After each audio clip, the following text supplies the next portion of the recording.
Tu ne manques pas de chance. Tu manques de structure. Et tant que tu continueras à chercher le succès comme une chose extérieure, tu passeras à côté de la vérité la plus tranchante. Le succès n'est pas d'abord ce que tu poursuis, c'est ce que tu attires quand tu deviens la bonne personne. Écoute-moi bien. Le succès n'est pas impressionné par tes prières, ni par tes rêves, ni par tes intentions. Le succès répond à une identité formée, à une discipline stable, à un caractère construit, à une vie alignée. Tu peux demander à Dieu une percée, mais si ta vie est un désordre, tu pries contre tes propres habitudes. Tu peux crier « destinée », mais si tu refuses de te gouverner toi-même, ta destinée restera un concept, pas une réalité. Tu veux attirer le succès, mais tu n'es pas encore devenu la personne que le succès reconnaît.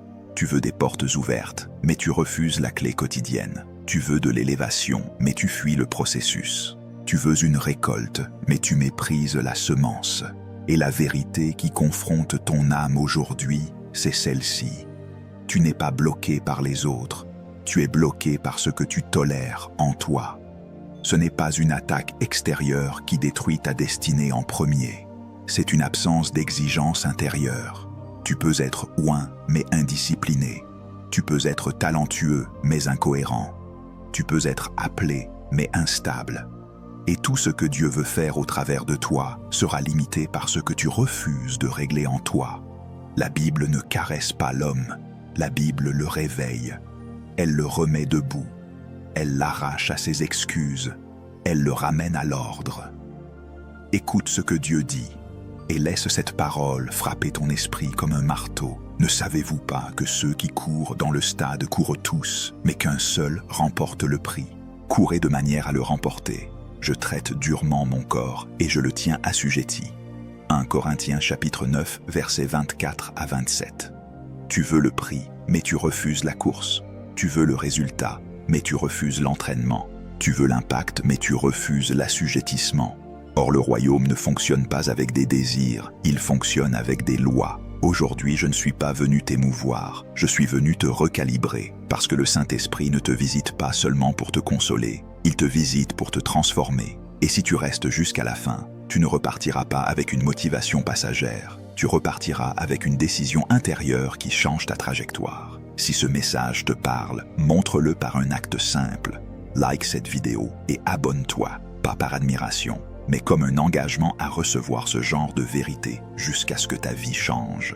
Maintenant, respire, ouvre ton cœur et laisse Dieu te reconstruire. Écoute-moi sans défense, parce que cette vérité ne vient pas flatter ton ego, elle vient sauver ta destinée. Le problème principal de l'homme n'est pas d'abord les démons. Oui, il existe une réalité spirituelle. Oui, il existe des oppositions, des tentations, des attaques. Mais l'ennemi le plus efficace n'est pas celui qui te frappe de l'extérieur, c'est celui que tu nourris de l'intérieur. Le diable n'a pas besoin de t'arrêter quand tu sais t'arrêter toi-même. Il n'a pas besoin de fermer des portes quand tu sabotages tes propres opportunités. Il n'a pas besoin de détruire tes relations quand ton caractère non traité les détruit à ta place. Voilà pourquoi je te dis une phrase qui doit rester gravée dans ton esprit. Beaucoup de gens appellent combat spirituel, ce qui est en réalité une absence de discipline personnelle. Tu peux passer ta vie à chercher le coupable, la famille, l'environnement, le pays, le patron, les amis, le manque de soutien, les trahisons, l'enfance, les blessures. Oui, tout cela peut marquer. Oui, tout cela peut influencer. Mais rien de cela ne peut gouverner ton futur si tu décides de te gouverner toi-même. Le royaume de Dieu ne produit pas des victimes, il produit des fils. Et un fils ne se définit pas par ce qu'il a subi. Il se définit par ce qu'il choisit.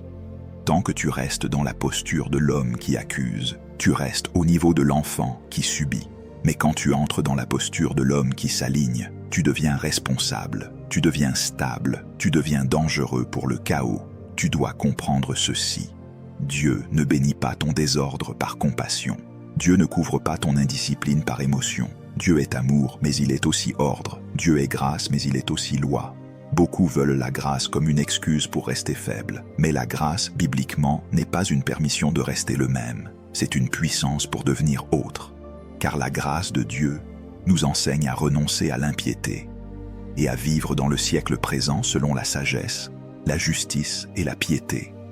Tite chapitre 2, versets 11 à 12. Regarde la phrase, la grâce enseigne, elle ne caresse pas, elle entraîne, elle forme, elle impose un nouveau standard. Voilà la révélation centrale. Ce qui sépare la majorité des gens de leur destinée n'est pas un manque de prière, c'est un manque de discipline. Le manque de discipline, ce n'est pas seulement « je ne fais pas ce que je devrais faire ». C'est plus profond, c'est l'incapacité à te commander, c'est l'incapacité à tenir une parole que tu t'es donnée, c'est l'incapacité à obéir à ce que tu sais déjà. Tu as déjà assez de connaissances pour changer ta vie, mais tu manques de force intérieure pour exécuter. Tu lis, tu entends, tu comprends, tu dis « Amen », puis tu retournes dans le même schéma. Et chaque répétition du même schéma n'est pas une fatalité, c'est une habitude non confrontée. Tu ne comprends pas à quel point ton indiscipline coûte cher.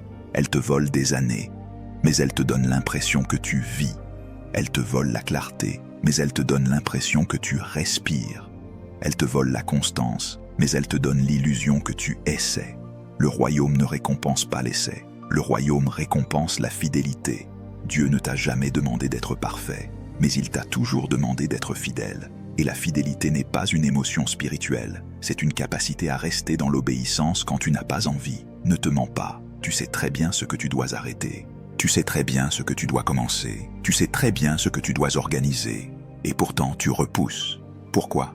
Parce que l'homme indiscipliné est gouverné par le confort. Il choisit ce qui est facile, puis il appelle ça « mon rythme ».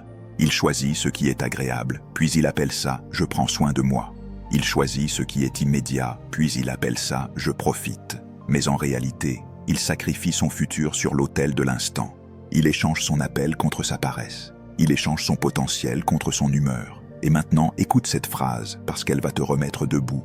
Tu n'es pas en guerre contre ton environnement, tu es en guerre contre ton ancien toi. Le plus grand champ de bataille n'est pas dans la rue, il est dans ton calendrier, il est dans tes matinées, il est dans tes décisions invisibles, il est dans ces moments où personne ne te voit, où aucune caméra ne te filme, où aucun pasteur ne t'applaudit. C'est là que ta destinée se décide. Jésus dit « Si quelqu'un veut venir après moi, qu'il renonce à lui-même, qu'il se charge de sa croix et qu'il me suive. » Luc chapitre 9, verset 23. Renoncer à soi-même, ce n'est pas seulement renoncer au péché visible, c'est renoncer à l'ancien système qui te gouvernait. L'impulsivité, la procrastination, la dispersion, l'indécision, l'instabilité. La croix, ce n'est pas seulement la souffrance, c'est la mort d'un ancien mode de vie. Tu peux prier contre le diable, mais si tu ne pries pas contre ton indiscipline, tu pries à côté. Tu peux jeûner, mais si tu retournes à la même routine après, ton jeûne devient un moment, pas une transformation. Tu peux déclarer des paroles, mais si ton planning crie le contraire, tes déclarations deviennent du bruit spirituel. Ce n'est pas celui qui me dit « Seigneur, Seigneur » qui entrera dans le royaume, mais celui qui fait la volonté de mon Père. Matthieu chapitre 7, verset 21. Le royaume appartient aux exécutants, pas aux commentateurs. Je vais te dire quelque chose de dur, mais libérateur. Ton futur ne cédera pas à tes larmes. Ton futur cédera à tes décisions. Ton appel ne se manifeste pas par des émotions fortes pendant un culte. Ton appel se manifeste par une obéissance stable le lundi matin, le mardi soir, le mercredi quand tu es fatigué, le jeudi quand tu es tenté, le vendredi quand tu es seul. Le succès, dans le royaume comme dans la vie, est attiré par une personne qui a appris à se gouverner. Et la discipline, c'est justement ça, la capacité à te gouverner sans surveillance. Tu dis que ton problème est l'environnement, mais même dans un environnement mauvais, un homme discipliné construit. Joseph a été vendu, trahi, déplacé, enfermé, mais son esprit est resté gouverné. Il n'a pas utilisé l'injustice comme excuse pour devenir négligent. Il a servi avec excellence, il a travaillé avec fidélité, il a géré avec sagesse, et Dieu a converti un lieu de prison en lieu de préparation. Genèse chapitre 39, versets 2 à 23. Ce n'est pas l'Égypte qui a fait Joseph grand, c'est Joseph qui, par discipline intérieure, a rendu l'Égypte incapable de le contenir. Voilà pourquoi je te dis, arrête de sacraliser ton environnement. Ta destinée n'est pas attachée à un lieu, elle est attachée à une personne. Toi, quand tu deviens aligné, tu dis que ton problème est ta famille. Mais même avec des origines compliquées, un homme discipliné peut rompre un cycle. Le problème n'est pas ce que tu as reçu. Le problème, c'est ce que tu répètes sans le corriger. Dieu dit, Je mets devant toi la vie et la mort. Choisis la vie. Deutéronome chapitre 30, verset 19. Choisir la vie, ce n'est pas une pensée positive, c'est une discipline. C'est décider de ne plus vivre par défaut. Et tu dis que ton problème est spirituel. Oui, il y a une dimension spirituelle, mais comprends, la puissance spirituelle ne remplace pas la maturité. L'onction n'efface pas le manque de structure. Le Saint-Esprit n'est pas venu pour devenir ton assistant dans une vie désordonnée. Il est venu pour être Seigneur, et Seigneur veut dire gouverneur. Tant que tu ne lui donnes pas l'accès à tes habitudes, tu lui donnes seulement accès à tes paroles. Donc voici la révélation qui doit te réveiller. La discipline personnelle est la porte cachée vers tout ce que tu appelles succès. Et tant que tu n'acceptes pas ça, tu continueras à prier pour des résultats que ta routine contredit. Mais le jour où tu acceptes ça, tu cesses de chercher un miracle extérieur et tu deviens le miracle intérieur que Dieu peut utiliser. Tu dois arrêter de voir la discipline comme une punition. La discipline n'est pas Dieu qui te frappe. La discipline, c'est Dieu qui te forme. C'est une différence cruciale. Parce que tant que tu associes discipline et douleur inutile, tu vas la fuir. Mais quand tu comprends que la discipline est un entraînement, tu commences à la rechercher comme une arme. Un athlète ne s'entraîne pas parce qu'il se déteste. Il s'entraîne parce qu'il a vu une version de lui-même qui n'existe pas encore et il refuse de mourir sans l'avoir rencontrée. La discipline, c'est la décision répétée de devenir. Et dans le royaume, devenir est un acte sacré. Dieu ne t'appelle pas seulement à croire. Dieu t'appelle à être transformé. La discipline est un entraînement parce qu'elle construit des réflexes spirituels et mentaux. Elle te met au-dessus de tes humeurs. Elle te libère de l'esclavage du maintenant. Elle te fait passer de l'impulsion à l'intention. Et cette transition change tout. Parce que l'homme non discipliné vit comme une feuille au vent. Il réagit, il improvise, il s'excuse. Il recommence, il regrette, il répète. Mais l'homme discipliné vit comme un bâtisseur. Il planifie, il exécute, il ajuste, il persévère. Et un jour, il récolte. La discipline ne te rend pas parfait, elle te rend stable. Et la stabilité attire le succès. Le succès fuit les gens instables, parce que l'instabilité est une promesse d'échec. Tu dois saisir cette phrase comme une loi. La discipline est la monnaie de la destinée. Tu peux avoir une destinée immense, mais si tu refuses de payer le prix quotidien, tu resteras pauvre spirituellement, pauvre mentalement, pauvre en résultat. Parce que la destinée ne se reçoit pas seulement, elle se construit. Le royaume de Dieu est un royaume de semences. Jésus dit, le royaume de Dieu est comme une semence. Marc chapitre 4, versets 26 à 29. La semence te donne un futur, mais elle exige un processus. Et la discipline, c'est ce processus accepté volontairement. C'est ton oui quotidien au devenir, ou c'est ton oui à la croissance, c'est ton oui à l'ordre. Le potentiel sans discipline devient frustration. Tu as déjà senti ça, ce feu intérieur, cette impression que tu es fait pour plus. Tu vois des gens avancer et tu te dis « je pourrais faire mieux ». Et pourtant tu n'avances pas. Ce n'est pas parce que tu n'as pas de potentiel, c'est parce que ton potentiel est emprisonné dans un corps, un esprit et un système de vie indiscipliné. La frustration, c'est le cri du potentiel qui n'est pas utilisé. Et beaucoup confondent la frustration avec un manque d'opportunité. Non, la frustration est souvent la preuve que tu es appelé à grandir, mais que tu refuses le prix. Dieu ne t'a pas donné le potentiel pour te flatter. Il te l'a donné pour t'obliger à changer de niveau. L'inspiration sans discipline devient illusion. Tu peux être inspiré dans une réunion, tu peux être touché par un message, tu peux pleurer devant une parole, tu peux faire des promesses à Dieu dans un moment fort. Mais si tu ne convertis pas cette inspiration en système, elle meurt. Parce que l'inspiration est une étincelle, la discipline est le feu entretenu. L'inspiration te montre une direction, mais la discipline te fait marcher dedans. Voilà pourquoi beaucoup de gens ont une vie pleine de commencements et vide de finition.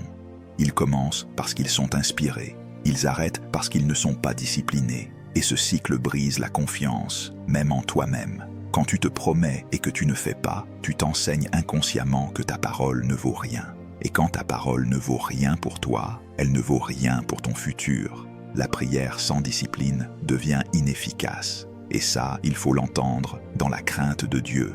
Pas parce que Dieu n'écoute pas, mais parce que tu pries une chose et tu pratiques son contraire. Tu demandes la sagesse, mais tu refuses l'étude. Tu demandes la paix, mais tu nourris la distraction. Tu demandes la faveur, mais tu refuses la fidélité. Tu demandes l'élévation, mais tu négliges les responsabilités de base. Or, la prière dans le royaume n'est pas un remplacement de l'obéissance, elle est une alliance avec l'obéissance. Jésus dit « Veillez et priez ». Matthieu chapitre 26, verset 41. Il n'a pas dit « Priez seulement », il a dit « Veillez aussi ». Veiller, c'est être attentif, c'est garder un ordre, c'est surveiller ton âme, c'est protéger ton temps, c'est protéger ton esprit. Une prière puissante se marie toujours avec une vie gouvernée. Et maintenant, écoute le point le plus profond. La discipline est une forme d'amour. Tu crois que l'amour, c'est se laisser aller? Non. L'amour, c'est protéger ce qui est précieux. Si ta destinée est précieuse, tu la protèges. Si ton appel est précieux, tu le protèges. Si ton futur est précieux, tu le protèges. Et tu le protèges par des limites, tu le protèges par des décisions, tu le protèges par des habitudes. Car Dieu ne nous a pas donné un esprit de timidité, mais un esprit de force, d'amour et de sagesse. 2 Timothée chapitre 1, verset 7. La sagesse ici, c'est aussi la maîtrise, la capacité de se contenir, de se diriger. Ce n'est pas faible d'être discipliné, c'est puissant, c'est royal, parce qu'un roi ne vit pas selon ses humeurs, un roi vit selon sa mission.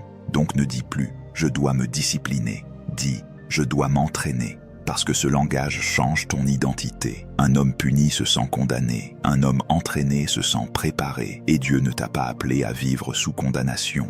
Il t'a appelé à vivre dans une préparation qui attire le succès comme une conséquence.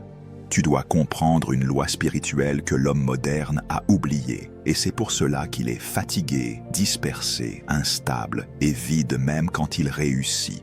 Tout ce que Dieu a créé fonctionne par ordre, pas par chance, pas par improvisation, pas par émotion, par ordre. L'ordre n'est pas une option dans la création, c'est la langue de la création. Le ciel parle ordre, la terre obéit à l'ordre.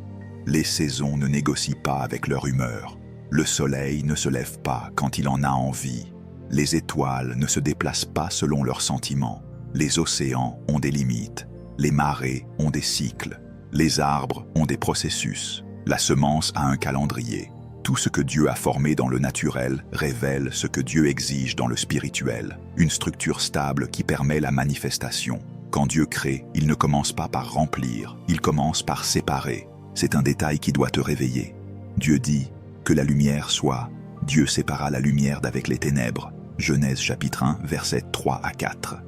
Séparer, c'est établir l'ordre. Dieu ne tolère pas le mélange. Le mélange produit la confusion. Et la confusion produit la stérilité.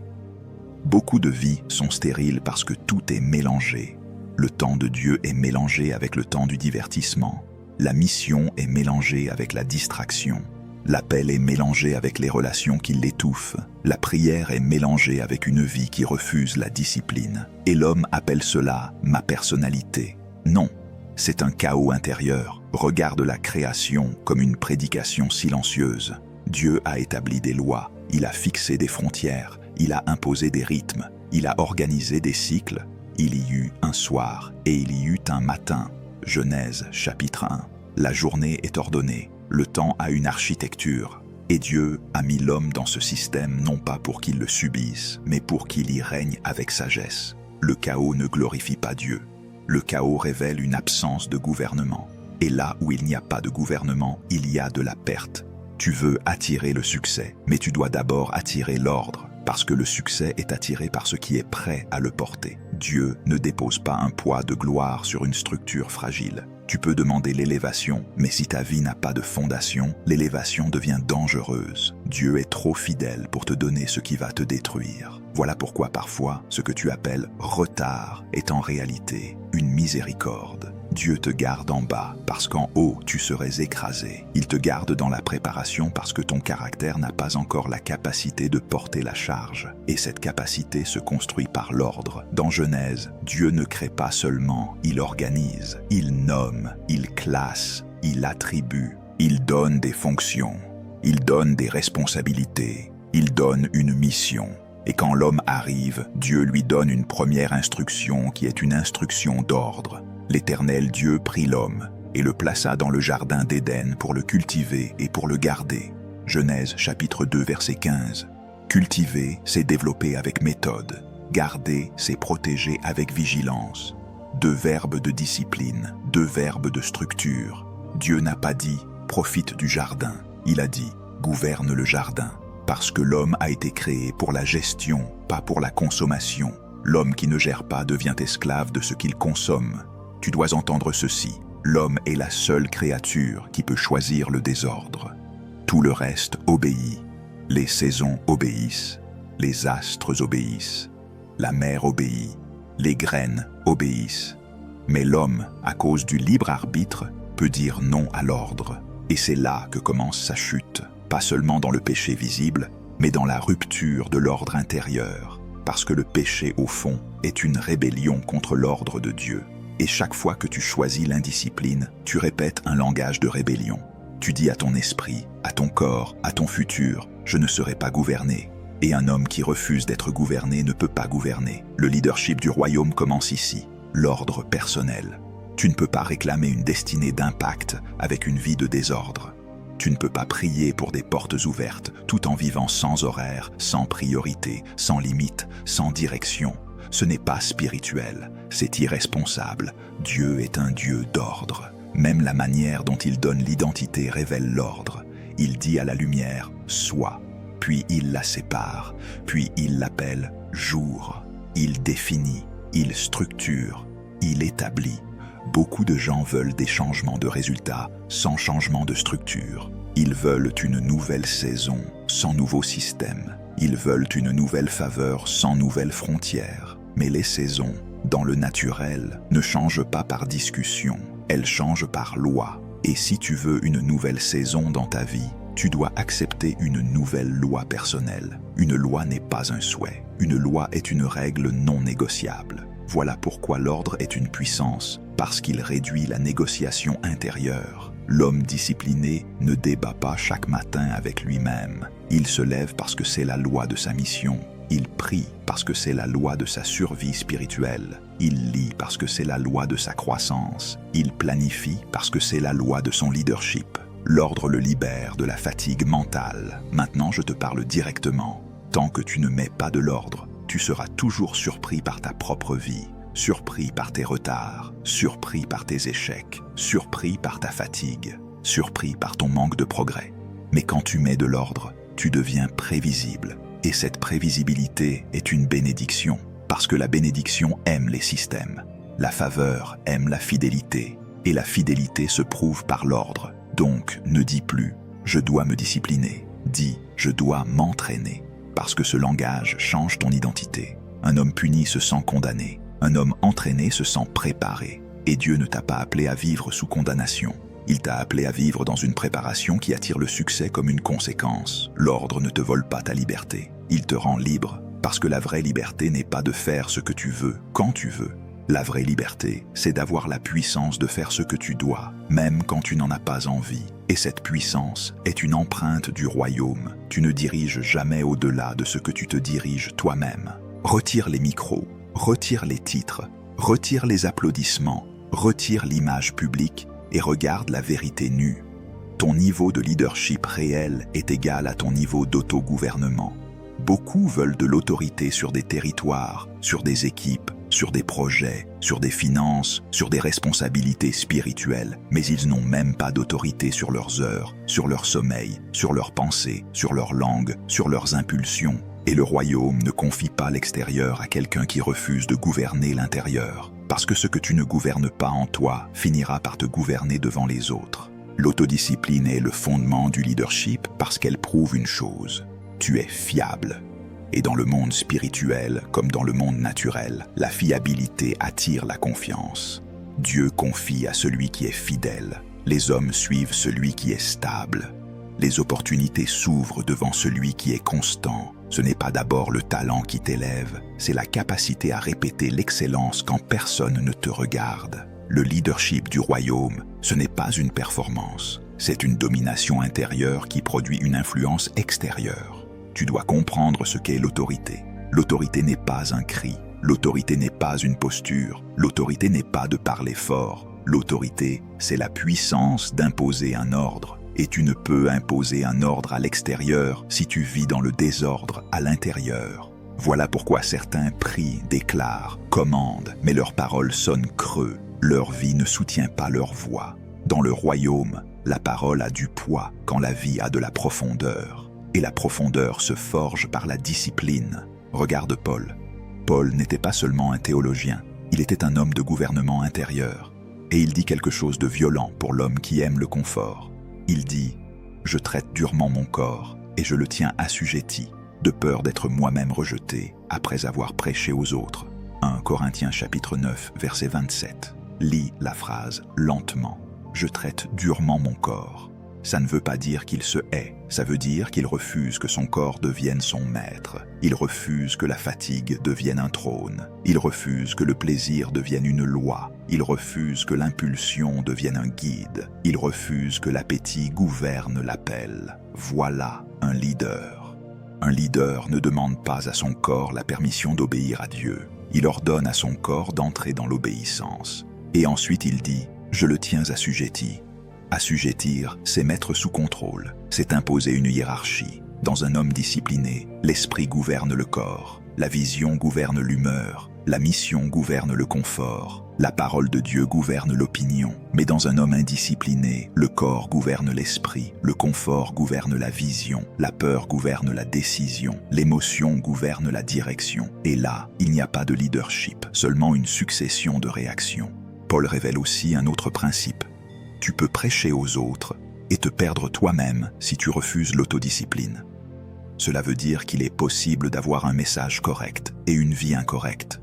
Il est possible d'avoir un appel authentique et une gestion personnelle faible. Il est possible d'être utilisé par Dieu par grâce, tout en étant en danger par manque de structure. Et Paul refuse ce piège. Il refuse d'être un homme public puissant et un homme privé faible. Parce qu'un vrai leader du royaume ne se mesure pas dans la foule, il se mesure dans le secret. Comprends ceci, l'autorité spirituelle ne se reçoit pas seulement par l'imposition des mains, elle se confirme par l'obéissance quotidienne. Beaucoup veulent l'onction sans l'assujettissement. Ils veulent la puissance sans la maîtrise. Ils veulent l'influence sans la formation. Mais Dieu ne donne pas la puissance à l'ego, il donne la puissance à l'homme brisé et discipliné. Pourquoi? Parce que la discipline protège l'onction, la discipline protège l'appel, la discipline protège le leader contre lui-même. Maintenant, je te parle directement. Tant que tu ne mets pas de l'ordre, tu seras toujours surpris par ta propre vie, surpris par tes retards, surpris par tes échecs, surpris par ta fatigue, surpris par ton manque de progrès. Mais quand tu mets de l'ordre, tu deviens prévisible.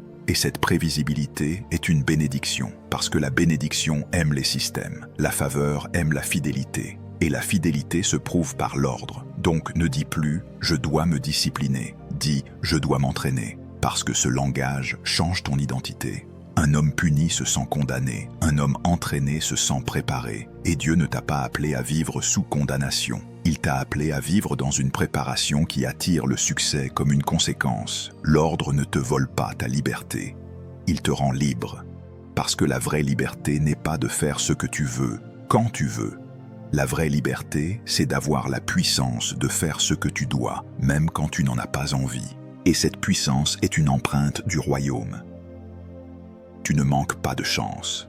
Tu manques de structure. Et tant que tu continueras à chercher le succès comme une chose extérieure, tu passeras à côté de la vérité la plus tranchante. Le succès n'est pas d'abord ce que tu poursuis, c'est ce que tu attires quand tu deviens la bonne personne. Écoute-moi bien. Le succès n'est pas impressionné par tes prières, ni par tes rêves, ni par tes intentions. Le succès répond à une identité formée, à une discipline stable, à un caractère construit, à une vie alignée. Tu peux demander à Dieu une percée, mais si ta vie est un désordre, tu pries contre tes propres habitudes. Tu peux crier « destinée », mais si tu refuses de te gouverner toi-même, ta destinée restera un concept, pas une réalité. Tu veux attirer le succès, mais tu n'es pas encore devenu la personne que le succès reconnaît. Tu veux des portes ouvertes, mais tu refuses la clé quotidienne. Tu veux de l'élévation, mais tu fuis le processus. Tu veux une récolte, mais tu méprises la semence. Et la vérité qui confronte ton âme aujourd'hui, c'est celle-ci.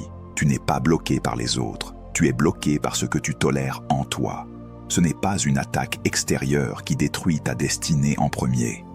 C'est une absence d'exigence intérieure. Tu peux être oint mais indiscipliné. Tu peux être talentueux mais incohérent. Tu peux être appelé mais instable. Et tout ce que Dieu veut faire au travers de toi sera limité par ce que tu refuses de régler en toi. La Bible ne caresse pas l'homme, la Bible le réveille, elle le remet debout, elle l'arrache à ses excuses, elle le ramène à l'ordre. Écoute ce que Dieu dit et laisse cette parole frapper ton esprit comme un marteau. Ne savez-vous pas que ceux qui courent dans le stade courent tous, mais qu'un seul remporte le prix? Courez de manière à le remporter. Je traite durement mon corps et je le tiens assujetti. 1 Corinthiens chapitre 9, versets 24 à 27. Tu veux le prix, mais tu refuses la course. Tu veux le résultat, mais tu refuses l'entraînement. Tu veux l'impact, mais tu refuses l'assujettissement. Or, le royaume ne fonctionne pas avec des désirs, il fonctionne avec des lois. Aujourd'hui, je ne suis pas venu t'émouvoir, je suis venu te recalibrer. Parce que le Saint-Esprit ne te visite pas seulement pour te consoler, il te visite pour te transformer. Et si tu restes jusqu'à la fin, tu ne repartiras pas avec une motivation passagère, tu repartiras avec une décision intérieure qui change ta trajectoire. Si ce message te parle, montre-le par un acte simple. Like cette vidéo et abonne-toi, pas par admiration, mais comme un engagement à recevoir ce genre de vérité jusqu'à ce que ta vie change. Maintenant respire, ouvre ton cœur et laisse Dieu te reconstruire. Écoute-moi sans défense, parce que cette vérité ne vient pas flatter ton ego, elle vient sauver ta destinée. Le problème principal de l'homme n'est pas d'abord les démons. Oui, il existe une réalité spirituelle. Oui, il existe des oppositions, des tentations, des attaques. Mais l'ennemi le plus efficace n'est pas celui qui te frappe de l'extérieur, c'est celui que tu nourris de l'intérieur. Le diable n'a pas besoin de t'arrêter quand tu sais t'arrêter toi-même. Il n'a pas besoin de fermer des portes quand tu sabotages tes propres opportunités. Il n'a pas besoin de détruire tes relations quand ton caractère non traité les détruit à ta place. Voilà pourquoi je te dis une phrase qui doit rester gravée dans ton esprit. Beaucoup de gens appellent combat spirituel, ce qui est en réalité une absence de discipline personnelle. Tu peux passer ta vie à chercher le coupable, la famille, l'environnement, le pays, le patron, les amis, le manque de soutien, les trahisons, l'enfance, les blessures. Oui, tout cela peut marquer.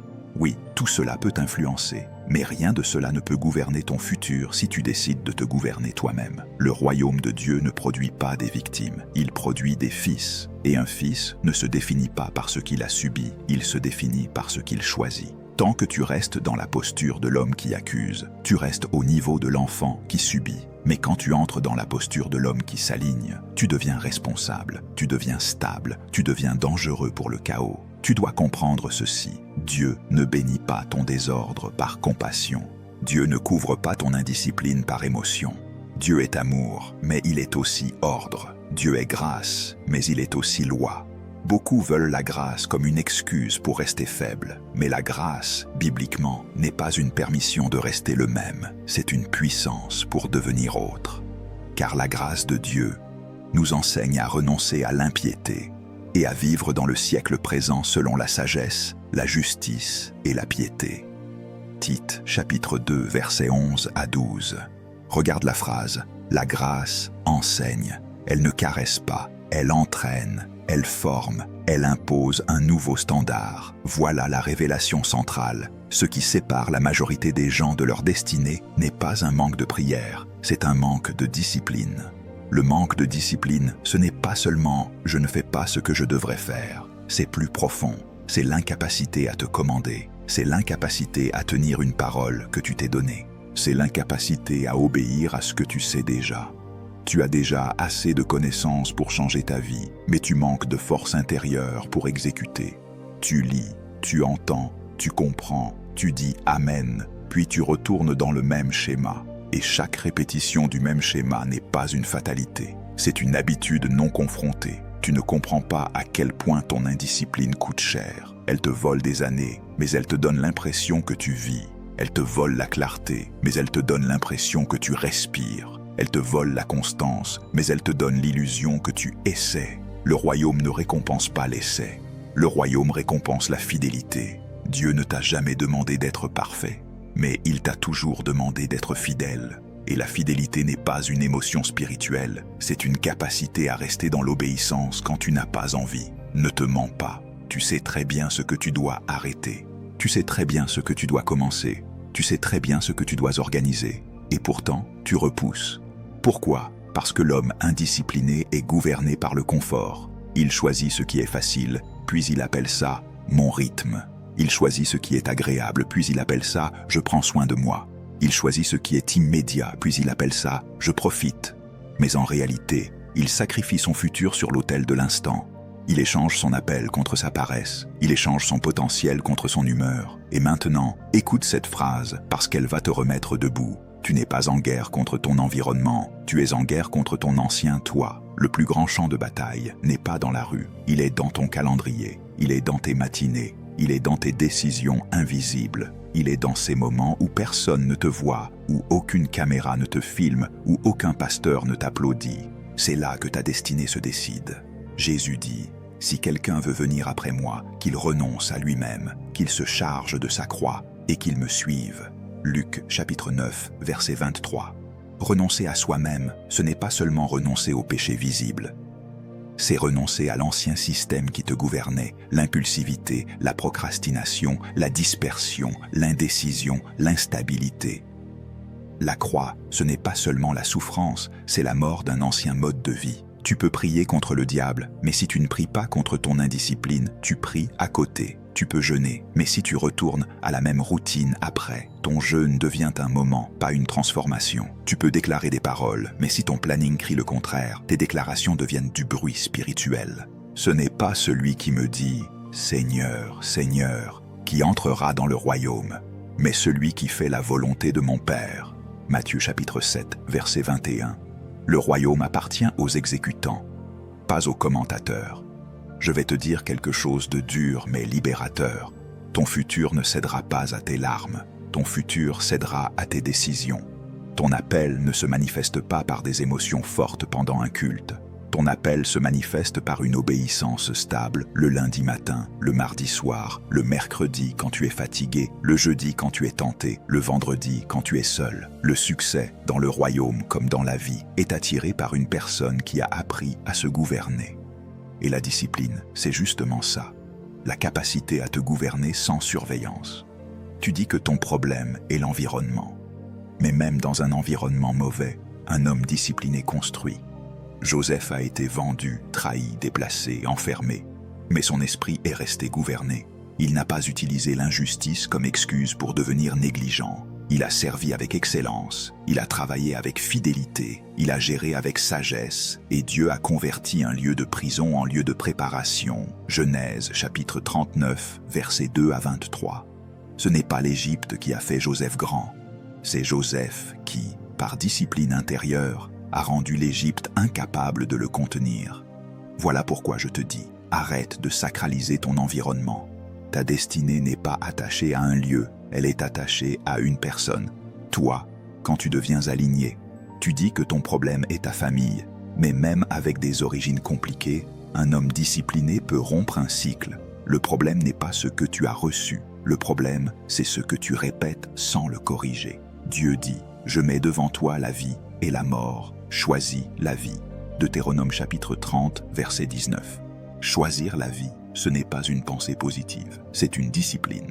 C'est décider de ne plus vivre par défaut. Et tu dis que ton problème est spirituel. Oui, il y a une dimension spirituelle, mais comprends, la puissance spirituelle ne remplace pas la maturité. L'onction n'efface pas le manque de structure. Le Saint-Esprit n'est pas venu pour devenir ton assistant dans une vie désordonnée. Il est venu pour être Seigneur. Et Seigneur veut dire gouverneur. Tant que tu ne lui donnes pas l'accès à tes habitudes, tu lui donnes seulement accès à tes paroles. Donc, voici la révélation qui doit te réveiller. La discipline personnelle est la porte cachée vers tout ce que tu appelles succès.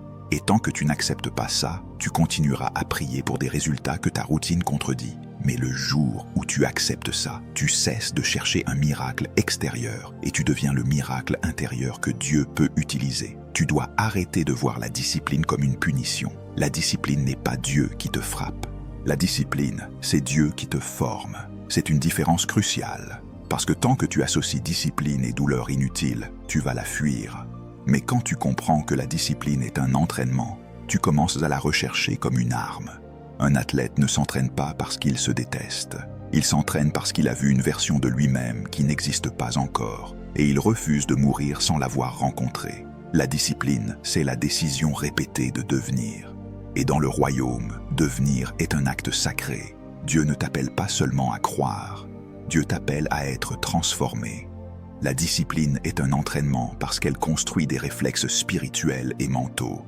Elle te met au-dessus de tes humeurs, elle te libère de l'esclavage du maintenant. Elle te fait passer de l'impulsion à l'intention, et cette transition change tout, parce que l'homme non discipliné vit comme une feuille au vent. Il réagit, il improvise, il s'excuse, il recommence, il regrette, il répète. Mais l'homme discipliné vit comme un bâtisseur. Il planifie, il exécute, il ajuste, il persévère, et un jour, il récolte. La discipline ne te rend pas parfait, elle te rend stable. Et la stabilité attire le succès. Le succès fuit les gens instables, parce que l'instabilité est une promesse d'échec. Tu dois saisir cette phrase comme une loi. La discipline est la monnaie de la destinée. Tu peux avoir une destinée immense, mais si tu refuses de payer le prix quotidien, tu resteras pauvre spirituellement, pauvre mentalement, pauvre en résultat. Parce que la destinée ne se reçoit pas seulement, elle se construit. Le royaume de Dieu est un royaume de semences. Jésus dit, le royaume de Dieu est comme une semence. Marc chapitre 4, versets 26 à 29. La semence te donne un futur, mais elle exige un processus. Et la discipline, c'est ce processus accepté volontairement. C'est ton oui quotidien au devenir. C'est ton oui à la croissance. C'est ton oui à l'ordre. Le potentiel sans discipline devient frustration. Tu as déjà senti ça, ce feu intérieur, cette impression que tu es fait pour plus. Tu vois des gens avancer et tu te dis « je pourrais faire mieux ». Et pourtant tu n'avances pas.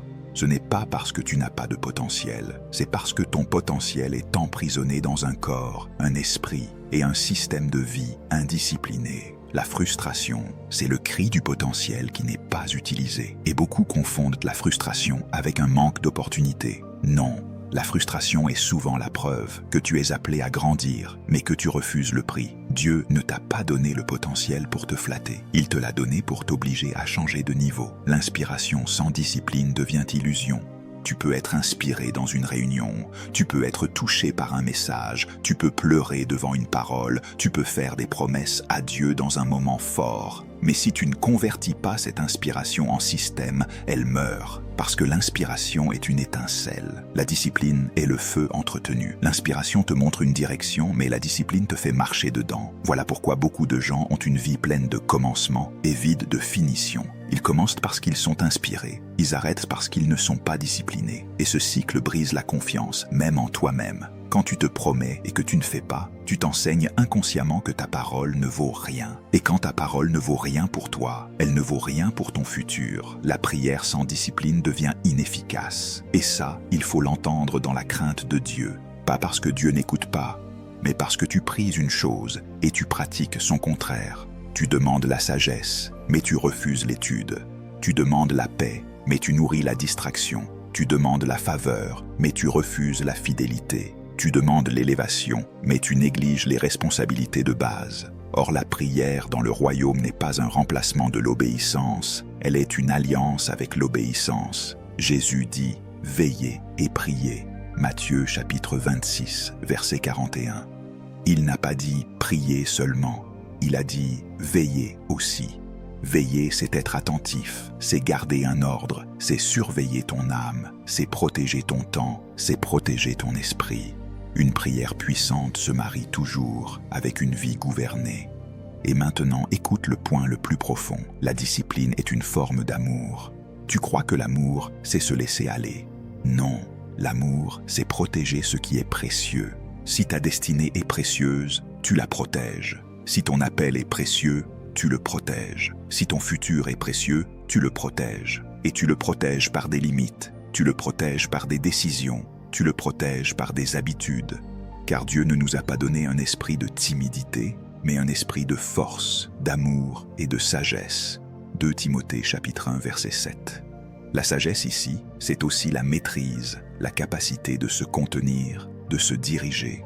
Ce n'est pas faible d'être discipliné, c'est puissant, c'est royal. Parce qu'un roi ne vit pas selon ses humeurs, Un roi vit selon sa mission, donc ne dis plus « je dois me discipliner », dis « je dois m'entraîner », parce que ce langage change ton identité. Un homme puni se sent condamné, un homme entraîné se sent préparé, et Dieu ne t'a pas appelé à vivre sous condamnation. Il t'a appelé à vivre dans une préparation qui attire le succès comme une conséquence. Tu dois comprendre une loi spirituelle que l'homme moderne a oubliée, et c'est pour cela qu'il est fatigué, dispersé, instable et vide, même quand il réussit. Tout ce que Dieu a créé fonctionne par ordre, pas par chance, pas par improvisation, pas par émotion, par ordre. L'ordre n'est pas une option dans la création, c'est la langue de la création. Le ciel parle ordre, la terre obéit à l'ordre. Les saisons ne négocient pas avec leur humeur, le soleil ne se lève pas quand il en a envie, les étoiles ne se déplacent pas selon leurs sentiments, les océans ont des limites, les marées ont des cycles, les arbres ont des processus, la semence a un calendrier. Tout ce que Dieu a formé dans le naturel révèle ce que Dieu exige dans le spirituel, une structure stable qui permet la manifestation. Quand Dieu crée, il ne commence pas par remplir, il commence par séparer. C'est un détail qui doit te réveiller. Dieu dit que la lumière soit, Dieu sépara la lumière d'avec les ténèbres. Genèse chapitre 1 versets 3 à 4. Séparer, c'est établir l'ordre. Dieu ne tolère pas le mélange. Le mélange produit la confusion, et la confusion produit la stérilité. Beaucoup de vies sont stériles parce que tout est mélangé. Le temps de Dieu est mélangé avec le temps du divertissement. La mission est mélangée avec la distraction. L'appel est mélangé avec les relations qui l'étouffent. La prière est mélangée avec une vie qui refuse la discipline. Et l'homme appelle cela « ma personnalité ». Non, c'est un chaos intérieur. Regarde la création comme une prédication silencieuse. Dieu a établi des lois, il a fixé des frontières, il a imposé des rythmes, il a organisé des cycles. Il y eut un soir et il y eut un matin. Genèse chapitre 1. La journée est ordonnée, le temps a une architecture, et Dieu a mis l'homme dans ce système non pas pour qu'il le subisse, mais pour qu'il y règne avec sagesse. Le chaos ne glorifie pas Dieu. Le chaos révèle une absence de gouvernement. Et là où il n'y a pas de gouvernement, il y a de la perte. Tu veux attirer le succès, mais tu dois d'abord attirer l'ordre. Parce que le succès est attiré par ce qui est prêt à le porter. Dieu ne dépose pas un poids de gloire sur une structure fragile. Tu peux demander l'élévation, mais si ta vie n'a pas de fondation, l'élévation devient dangereuse. Dieu est trop fidèle pour te donner ce qui va te détruire. Voilà pourquoi parfois, ce que tu appelles retard est en réalité une miséricorde. Dieu te garde en bas parce qu'en haut, tu serais écrasé. Il te garde dans la préparation parce que ton caractère n'a pas encore la capacité de porter la charge. Et cette capacité se construit par l'ordre. Dans Genèse, Dieu ne crée pas seulement, il organise, il nomme, il classe, il attribue, il donne des fonctions, il donne des responsabilités, il donne une mission. Et quand l'homme arrive, Dieu lui donne une première instruction qui est une instruction d'ordre. L'Éternel Dieu prit l'homme et le plaça dans le jardin d'Éden pour le cultiver et pour le garder. Genèse chapitre 2 verset 15. Cultiver, c'est développer avec méthode. Garder, c'est protéger avec vigilance. Deux verbes de discipline, deux verbes de structure. Dieu n'a pas dit « profite du jardin », il a dit « gouverne le jardin ». Parce que l'homme a été créé pour la gestion, pas pour la consommation. L'homme qui ne gère pas devient esclave de ce qu'il consomme. Tu dois entendre ceci. L'homme est la seule créature qui peut choisir le désordre. Tout le reste obéit. Les saisons obéissent. Les astres obéissent. La mer obéit. Les graines obéissent. Mais l'homme, à cause du libre arbitre, peut dire non à l'ordre. Et c'est là que commence sa chute. Pas seulement dans le péché visible, mais dans la rupture de l'ordre intérieur. Parce que le péché, au fond, est une rébellion contre l'ordre de Dieu. Et chaque fois que tu choisis l'indiscipline, tu répètes un langage de rébellion. Tu dis à ton esprit, à ton corps, à ton futur, « Je ne serai pas gouverné ». Et un homme qui refuse d'être gouverné ne peut pas gouverner. Le leadership du royaume commence ici. L'ordre personnel. Tu ne peux pas réclamer une destinée d'impact avec une vie de désordre. Tu ne peux pas prier pour des portes ouvertes tout en vivant sans horaire, sans priorité, sans limite, sans direction. Ce n'est pas spirituel, c'est irresponsable. Dieu est un Dieu d'ordre. Même la manière dont il donne l'identité révèle l'ordre. Il dit à la lumière « sois », puis il la sépare, puis il l'appelle « jour ». Il définit, il structure, il établit. Beaucoup de gens veulent des changements de résultats sans changement de structure. Ils veulent une nouvelle saison sans nouveau système. Ils veulent une nouvelle faveur sans nouvelles frontières. Mais les saisons, dans le naturel, ne changent pas par discussion. Elles changent par loi. Et si tu veux une nouvelle saison dans ta vie, tu dois accepter une nouvelle loi personnelle. Une loi n'est pas un souhait. Une loi est une règle non négociable. Voilà pourquoi l'ordre est une puissance, parce qu'il réduit la négociation intérieure. L'homme discipliné ne débat pas chaque matin avec lui-même. Il se lève parce que c'est la loi de sa mission. Il prie parce que c'est la loi de sa survie spirituelle. Il lit parce que c'est la loi de sa croissance. Il planifie parce que c'est la loi de son leadership. L'ordre le libère de la fatigue mentale. Maintenant, je te parle directement. Tant que tu ne mets pas de l'ordre, tu seras toujours surpris par ta propre vie, surpris par tes retards, surpris par tes échecs, surpris par ta fatigue, surpris par ton manque de progrès. Mais quand tu mets de l'ordre, tu deviens prévisible. Et cette prévisibilité est une bénédiction. Parce que la bénédiction aime les systèmes. La faveur aime la fidélité. Et la fidélité se prouve par l'ordre. Donc ne dis plus « je dois me discipliner ». Dis « je dois m'entraîner ». Parce que ce langage change ton identité. Un homme puni se sent condamné. Un homme entraîné se sent préparé. Et Dieu ne t'a pas appelé à vivre sous condamnation. Il t'a appelé à vivre dans une préparation qui attire le succès comme une conséquence. L'ordre ne te vole pas ta liberté. Il te rend libre, parce que la vraie liberté n'est pas de faire ce que tu veux, quand tu veux. La vraie liberté, c'est d'avoir la puissance de faire ce que tu dois, même quand tu n'en as pas envie. Et cette puissance est une empreinte du royaume. Tu ne diriges jamais au-delà de ce que tu te diriges toi-même. Retire les micros, retire les titres, retire les applaudissements, retire l'image publique et regarde la vérité nue. Ton niveau de leadership réel est égal à ton niveau d'autogouvernement.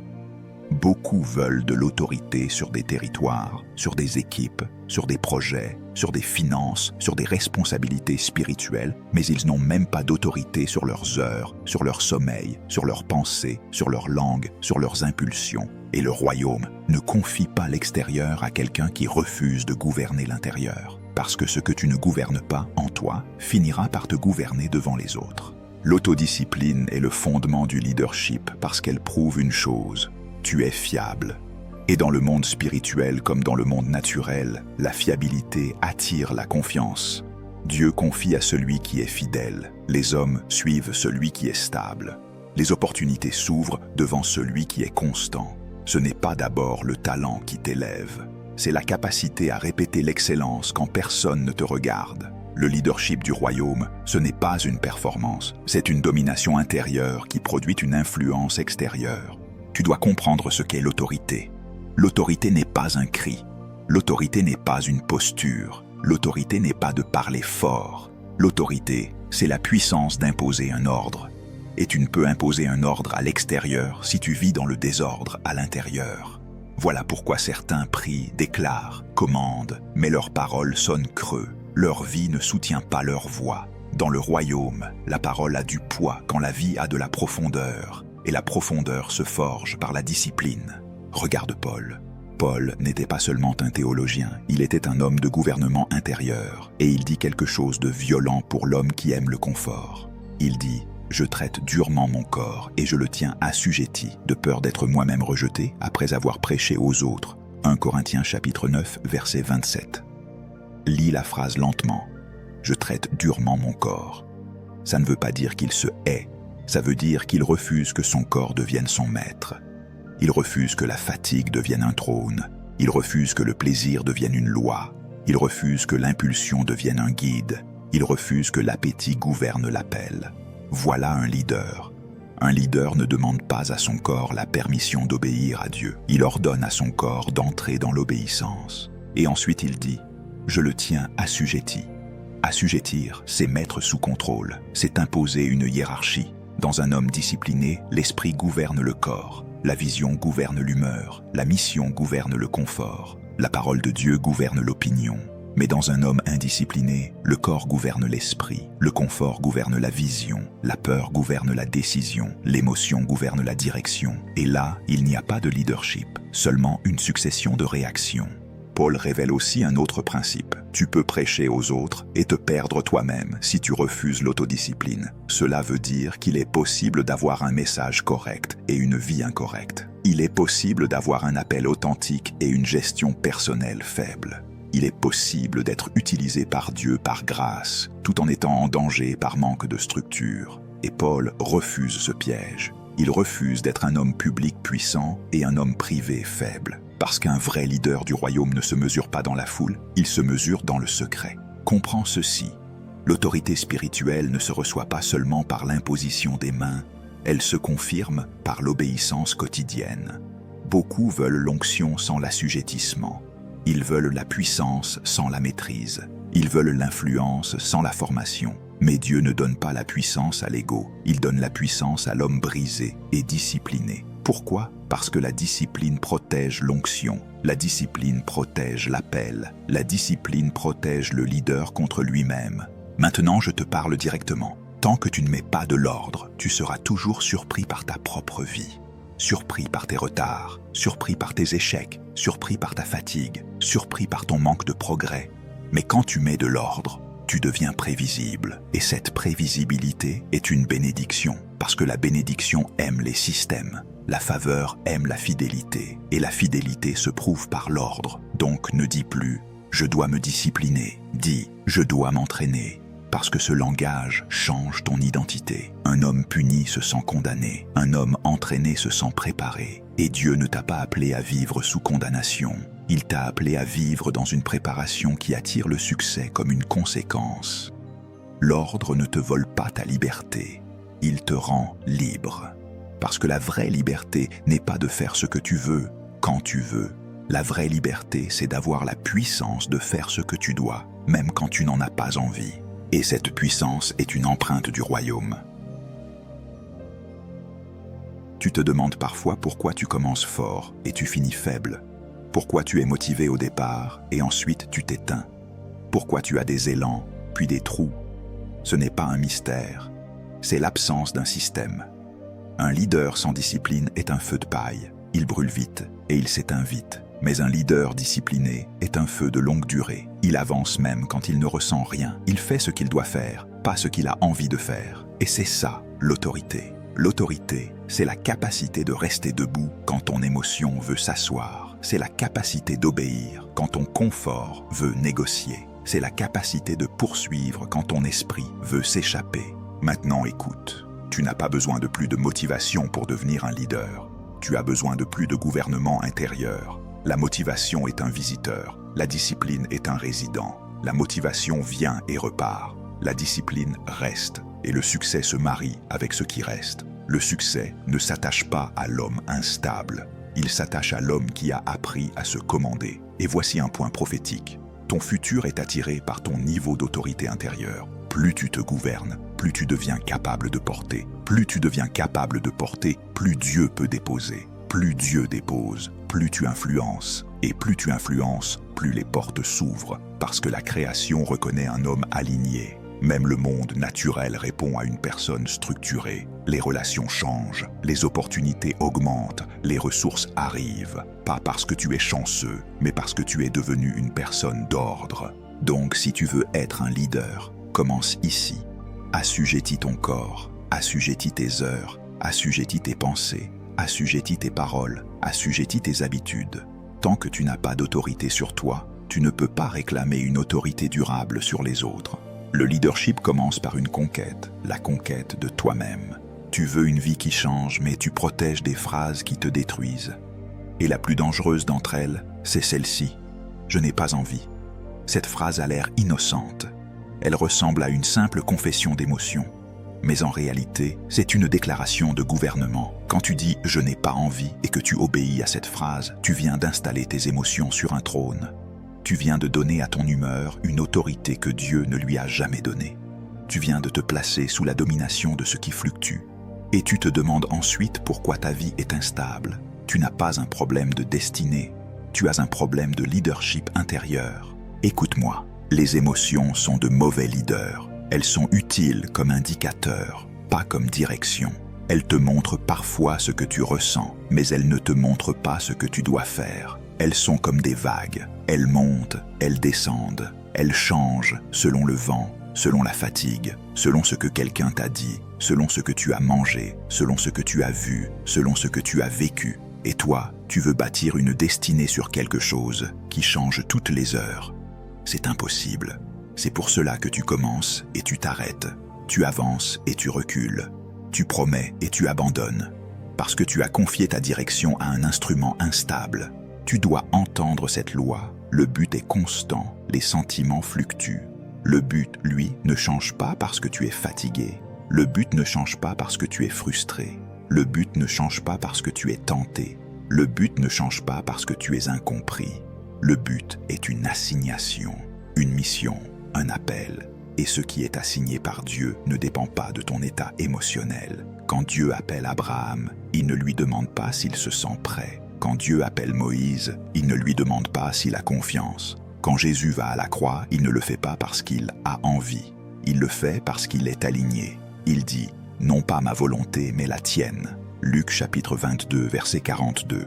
Voilà la discipline à l'état pur. Soumettre son ressenti à une mission supérieure. La discipline gouverne les émotions.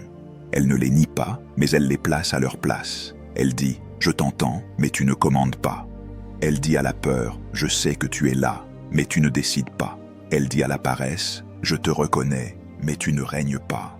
Elle dit à l'envie « Je t'identifie, mais tu ne me conduis pas ». La discipline n'est pas un manque d'émotion, c'est une hiérarchie. C'est mettre le royaume au-dessus de l'âme. Parce que si ton âme domine ton esprit, ta vie devient charnelle, même si tu vas à l'église. Et si ton esprit, aligné sur Dieu, domine ton âme, ta vie devient stable, même quand l'environnement est instable. Maintenant, je vais démolir tes excuses une par une, non pas pour t'humilier, mais pour te libérer. Parce que chaque excuse est une prison, et tu ne peux pas attirer le succès en gardant des prisons dans ta bouche. Tu dis « je suis comme ça ». Non, tu es devenu comme ça. Et tout ce que tu es devenu, tu peux le déconstruire et le reconstruire. Le royaume n'est pas basé sur la fatalité, il est basé sur la transformation. Si quelqu'un est en Christ, il est une nouvelle créature. 2 Corinthiens chapitre 5, verset 17. Nouvelle créature signifie nouveau modèle, nouvelle nature, nouvelle manière de fonctionner. Si tu dis « je suis comme ça » alors que Dieu dit « tu peux devenir nouveau », tu appelles fidélité ce que Dieu appelle résistance. Tu dis « je n'ai pas le temps ». Non, tu as le temps. Tu as les mêmes heures que ceux qui se transforment. Ce que tu n'as pas, c'est la priorité. Le temps n'est pas un manque, c'est une gestion. Chaque fois que tu dis « je n'ai pas le temps », tu dis en réalité « ce n'est pas assez important pour que je le mette au-dessus du reste ». Et c'est là que tu dois être honnête, parce que tant que tu mens sur le problème, tu ne peux pas le résoudre.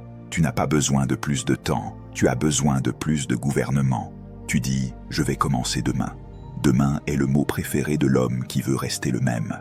Demain est l'anesthésie de la conscience. Demain te permet de croire que tu vas changer sans payer le prix aujourd'hui. Mais la Bible dit « Aujourd'hui, si vous entendez sa voix, n'endurcissez pas vos cœurs ».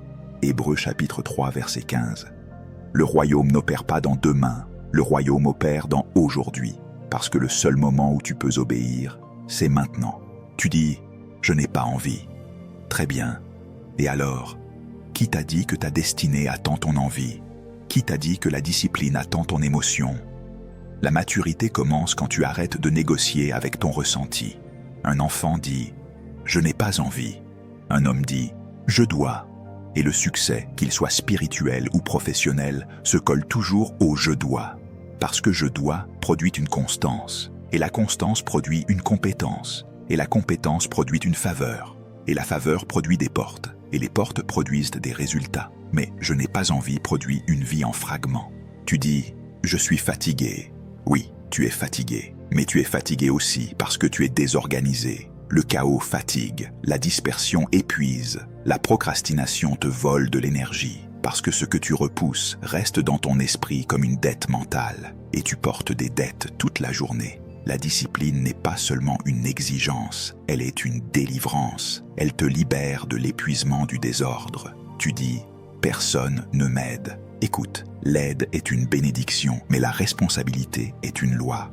Il y aura des gens qui t'aideront, oui, mais tu ne peux pas construire ta vie sur la présence des autres, parce que les autres ne seront pas toujours là, alors que toi, tu es là.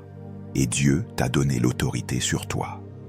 Tu es sans excuse, ô homme, Romains chapitre 2, verset 1, ne signifie pas que tu n'as jamais souffert. Cela signifie que tu ne peux pas continuer à utiliser la souffrance comme une excuse pour rester bloqué. Voici la vérité finale de cette partie. Tant que tu gardes tes excuses, tu gardes tes résultats. Et si tu veux de nouveaux résultats, tu dois parler un nouveau langage, un langage de responsabilité, un langage de décision, un langage de gouvernement.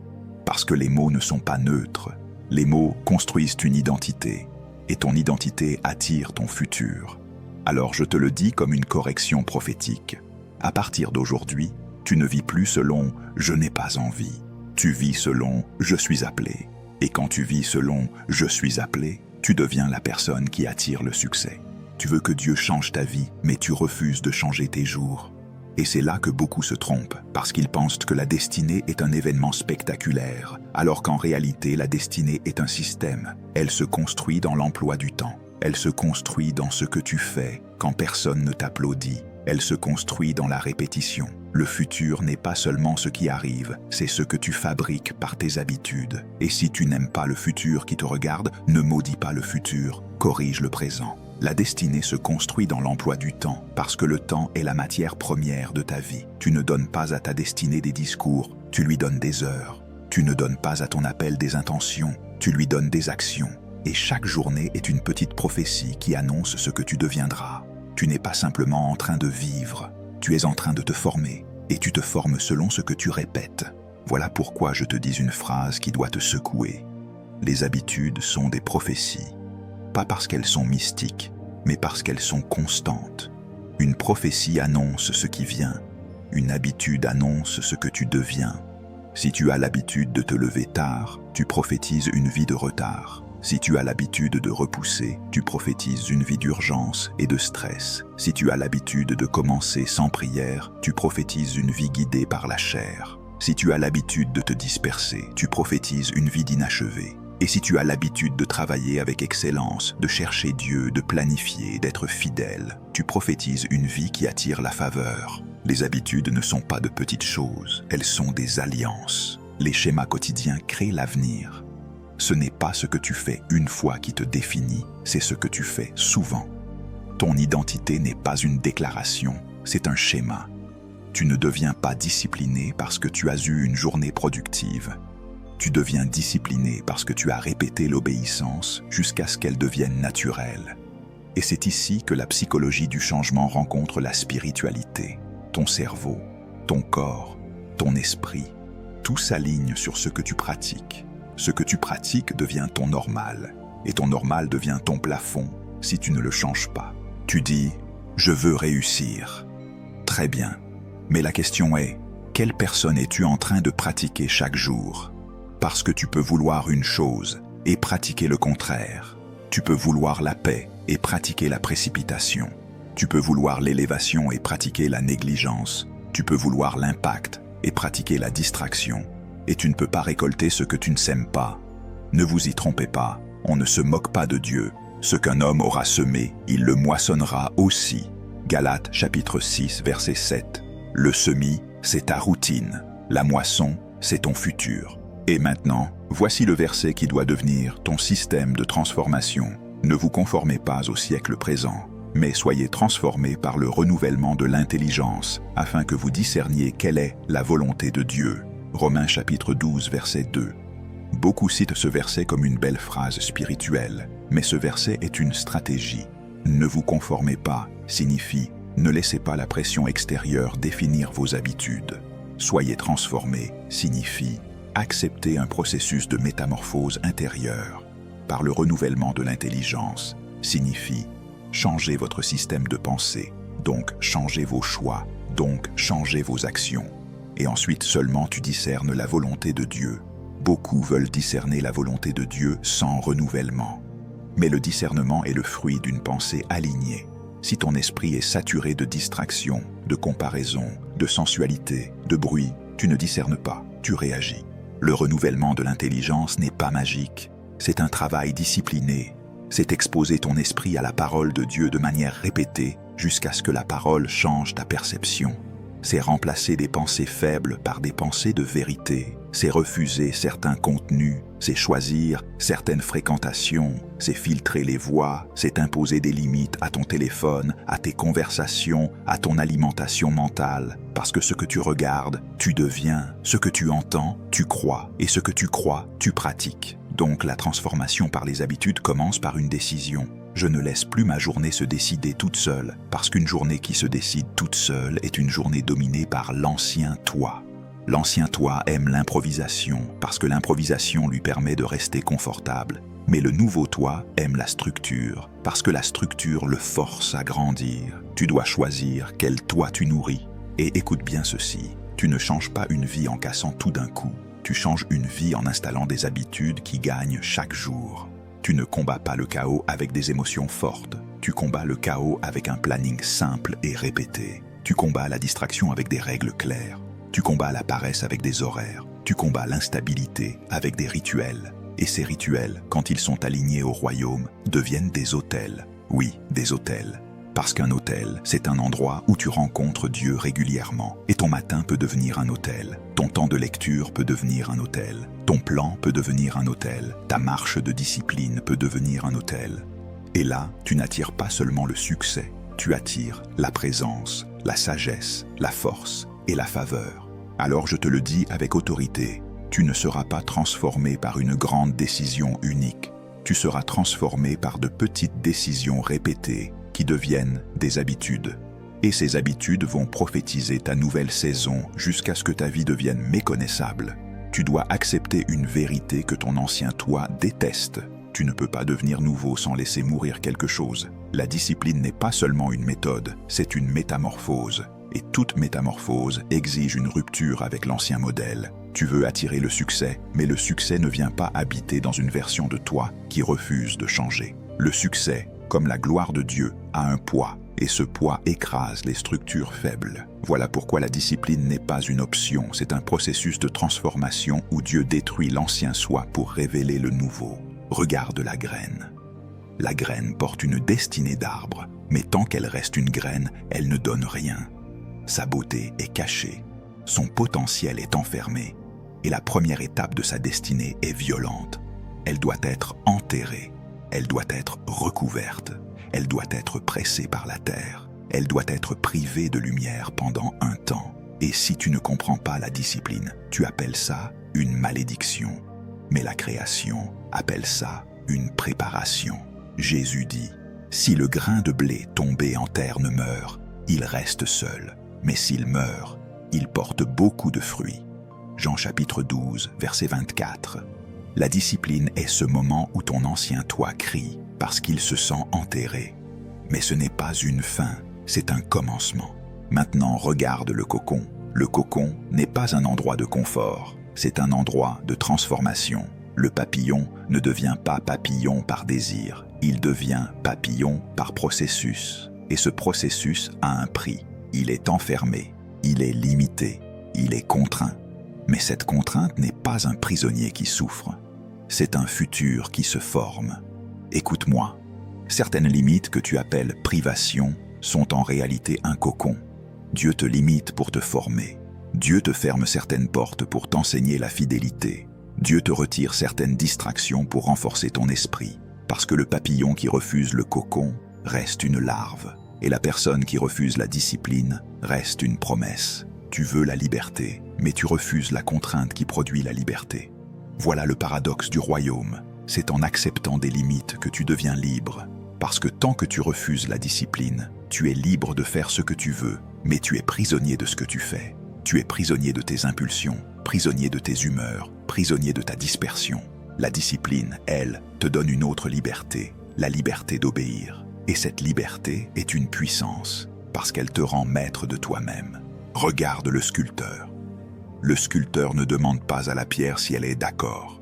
Il travaille, il frappe, il polit, il enlève, et la pierre perd quelque chose à chaque coup. Mais ce que la pierre perd n'est pas sa valeur, c'est son excès, c'est sa forme brute, c'est ce qui cache la beauté. La discipline agit comme ce sculpteur. Elle enlève en toi ce qui est trop, ce qui est inutile, ce qui est dangereux. Elle enlève la paresse qui te ralentit. Elle enlève les habitudes qui te vident. Elle enlève les paroles qui te diminuent. Elle enlève les relations qui t'empoisonnent. Elle enlève les plaisirs qui t'endormissent. Et toi, au début, tu cries parce que tu as l'impression qu'on te retire ta vie. Mais en réalité, on te retire ce qui empêchait ta vie de naître. Et maintenant, regarde le marbre. Dans le marbre, la statue est cachée. Le chef-d'œuvre est déjà là, mais invisible. Et la discipline est l'art de révéler ce qui est caché. Ce n'est pas l'art d'inventer une nouvelle identité, c'est l'art d'extraire la vraie.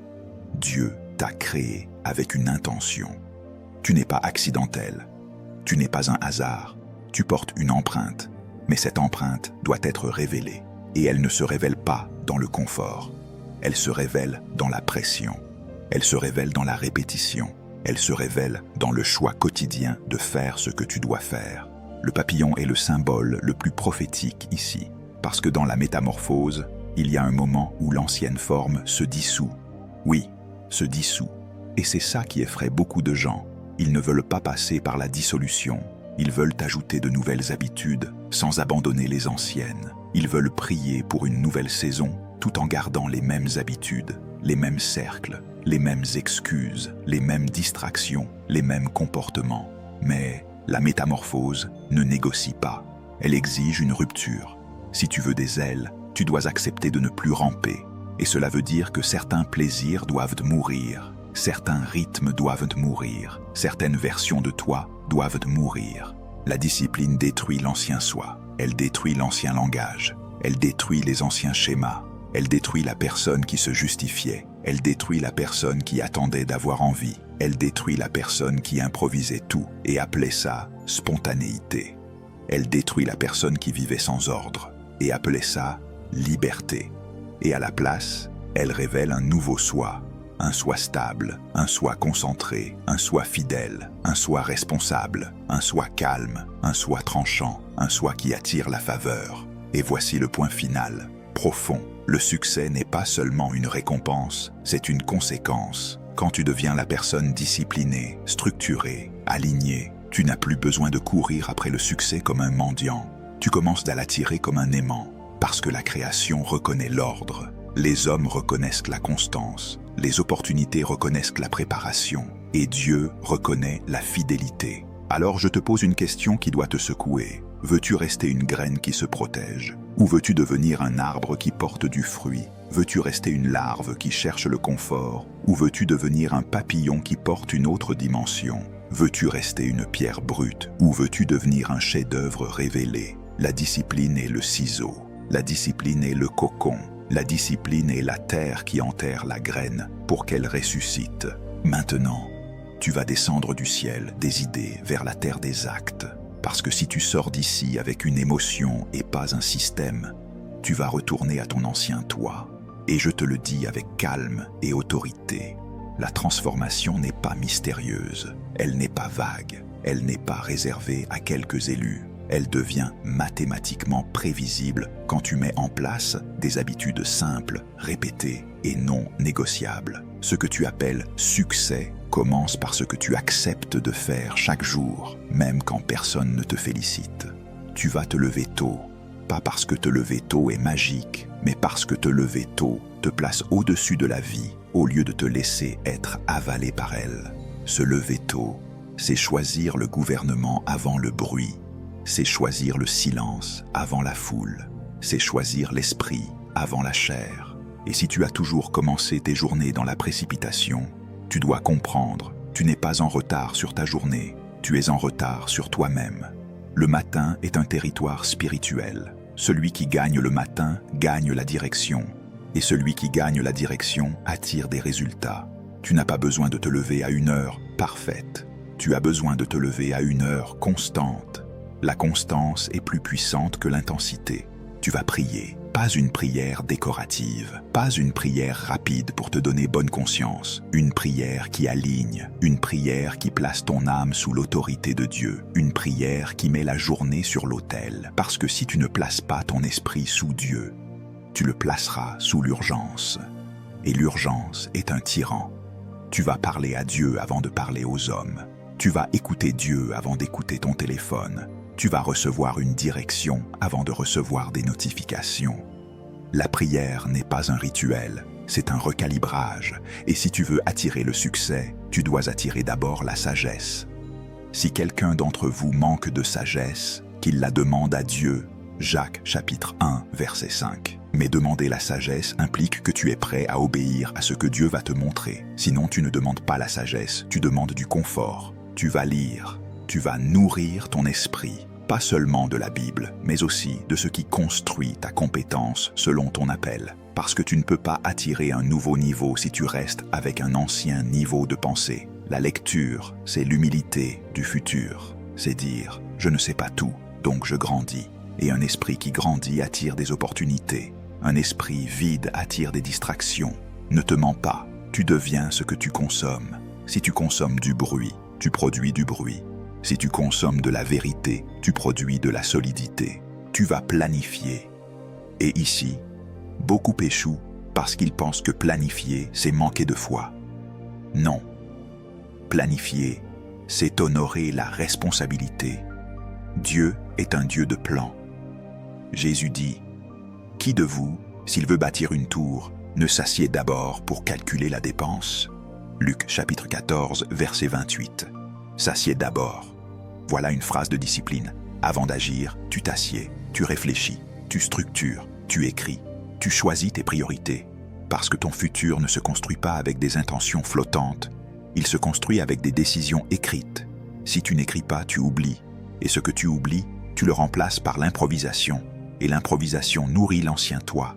Tu vas éliminer les distractions, pas les réduire un peu, les éliminer de manière stratégique. Parce que la distraction n'est pas une petite faiblesse, c'est un voleur de destinée. La distraction te donne l'impression d'être occupé, mais elle te laisse vide de résultats. Et tu dois être tranchant. Ce qui vole ton attention vole ta vie. Tu vas mettre des limites à ton téléphone. Tu vas couper certaines notifications. Tu vas décider de moments sans écran. Tu vas protéger des blocs de concentration. Tu vas apprendre à dire non. Parce que chaque oui à l'inutile est un non à l'essentiel. Maintenant, tu vas descendre du ciel des idées vers la terre des actes. Parce que si tu sors d'ici avec une émotion et pas un système, tu vas retourner à ton ancien toi. Et je te le dis avec calme et autorité. La transformation n'est pas mystérieuse, elle n'est pas vague, elle n'est pas réservée à quelques élus. Elle devient mathématiquement prévisible quand tu mets en place des habitudes simples, répétées et non négociables. Ce que tu appelles succès commence par ce que tu acceptes de faire chaque jour, même quand personne ne te félicite. Et maintenant, je vais te donner une application radicale qui rend la transformation prévisible. Tu vas choisir quelques actions fondamentales et les rendre non négociables, pas 10, pas 20, quelques-unes, parce que la discipline se gagne par la clarté. Tu vas créer un rituel du matin, lever, prière, lecture, plan. Tu vas créer un rituel de travail, bloc de concentration, tâches prioritaires, exécution. Tu vas créer un rituel du soir, bilan, préparation du lendemain, repos. Et tu vas le faire même quand tu n'as pas envie, parce que c'est précisément là que la transformation naît. Voici pourquoi c'est mathématiquement prévisible. Si tu te lèves tôt, tu gagnes du temps. Si tu pries, tu gagnes de la direction. Si tu lis, tu gagnes de la capacité. Si tu planifies, tu gagnes de la précision.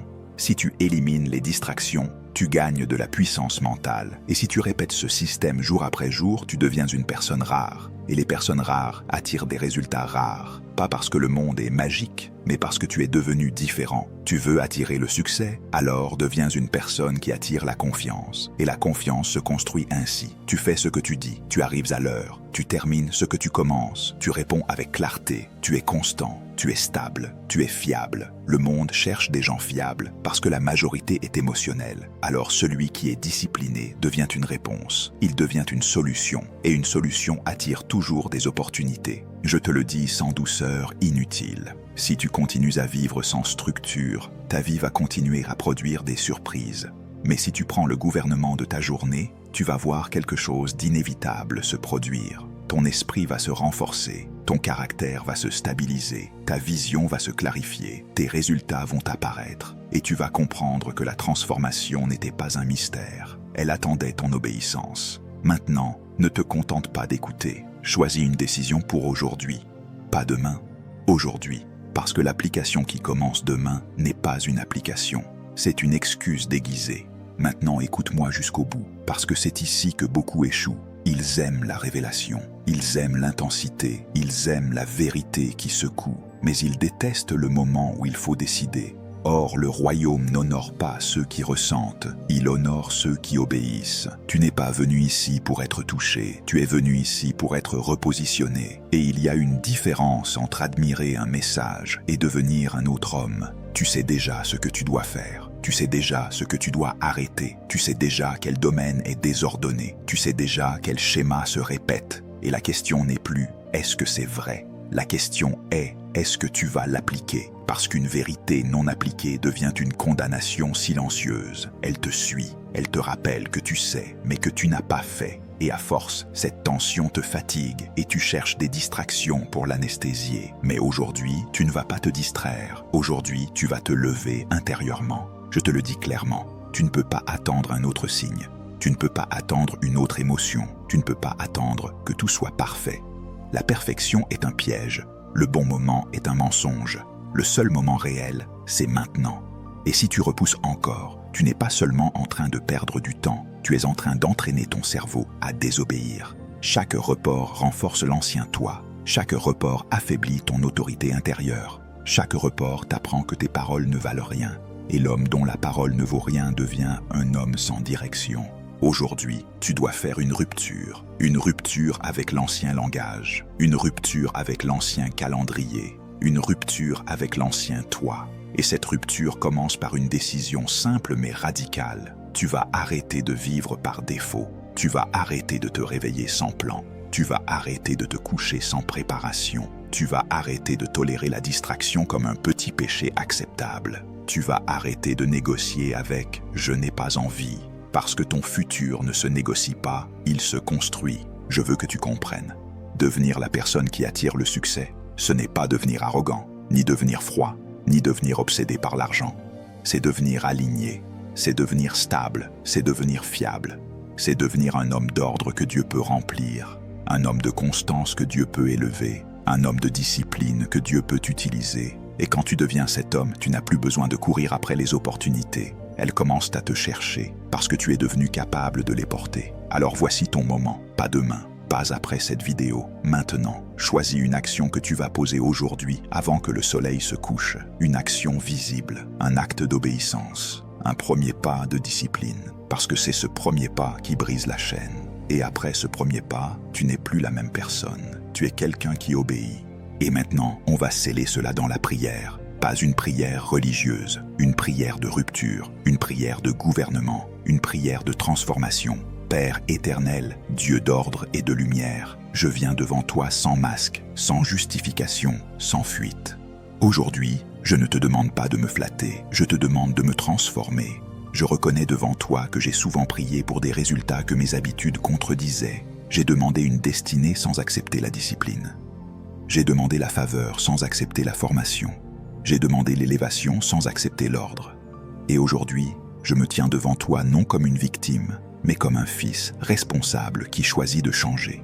Père, je me repens. Je me repens de chaque compromis que j'ai appelé repos. Je me repens de chaque distraction que j'ai appelée équilibre. Je me repens de chaque excuse que j'ai protégée au lieu de la confronter. Je me repens d'avoir laissé mes émotions gouverner mes décisions. Je me repens d'avoir repoussé ce que je savais devoir faire. Je me repens de l'indiscipline qui a ralenti mon appel, affaibli ma vision, dilué mon autorité. Aujourd'hui, je ne justifie plus mon ancien toi, je le crucifie. Seigneur, je te demande pardon pour les saisons gaspillées, pour les matins perdus, pour les opportunités négligées, pour les avertissements ignorés.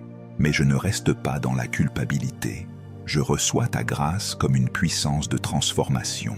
Ta parole dit que ta grâce nous enseigne à renoncer. Alors aujourd'hui, enseigne-moi à renoncer à l'ancien système. Enseigne-moi à renoncer à la paresse spirituelle. Enseigne-moi à renoncer à la dispersion mentale. Enseigne-moi à renoncer à l'improvisation chronique. Enseigne-moi à renoncer à tout ce qui vole ma clarté. Père, je te demande maintenant un esprit de discipline. Pas une discipline dure et morte, mais une discipline vivante, alignée, joyeuse dans l'obéissance. Donne-moi la force intérieure de faire ce que je dois faire, même quand je n'en ai pas envie. Donne-moi la capacité de me lever quand mon corps veut rester couché. Donne-moi la capacité de prier quand mon esprit veut se distraire. Donne-moi la capacité de travailler avec excellence quand personne ne regarde. Donne-moi la capacité de rester fidèle quand la reconnaissance tarde. Je déclare que mon corps n'est plus mon maître. Mon corps est un instrument. Je déclare que mes émotions ne sont plus mon trône. Elles sont des indicateurs, pas des dirigeants. Je déclare que ma vision gouverne mes décisions. Je déclare que ma mission gouverne mes habitudes. Je déclare que l'Esprit de Dieu gouverne mon esprit et que mon esprit gouverne ma vie. À partir d'aujourd'hui, je ne suis plus gouverné par l'urgence, mais par la sagesse. Seigneur, aligne-moi. Aligne mes pensées avec ta vérité.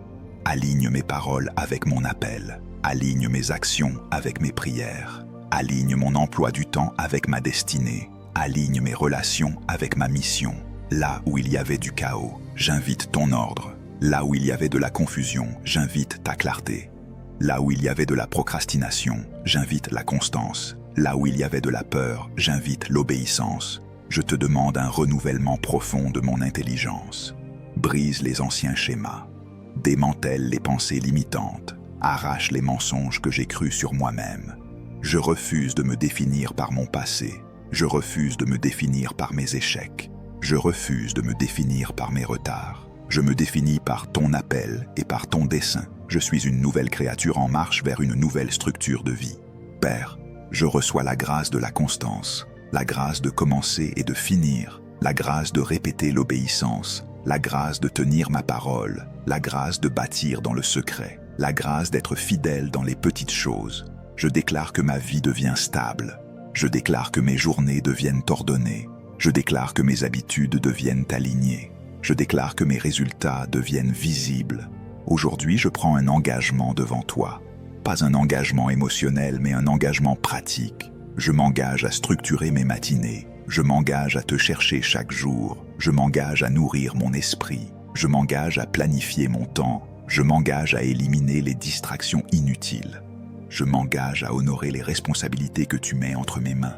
Et même quand je tomberai, je me relèverai sans retourner au chaos.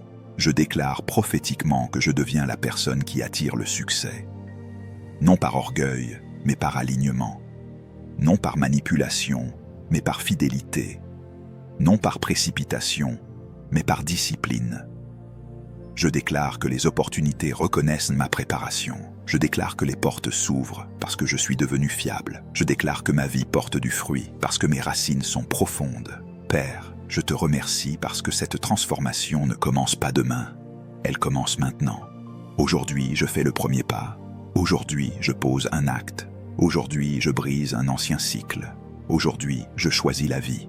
Aujourd'hui, je choisis l'ordre. Aujourd'hui, je choisis l'obéissance. Et je sais que tu marches avec moi, non pas pour m'excuser, mais pour me fortifier. Je scelle cette prière par une déclaration finale.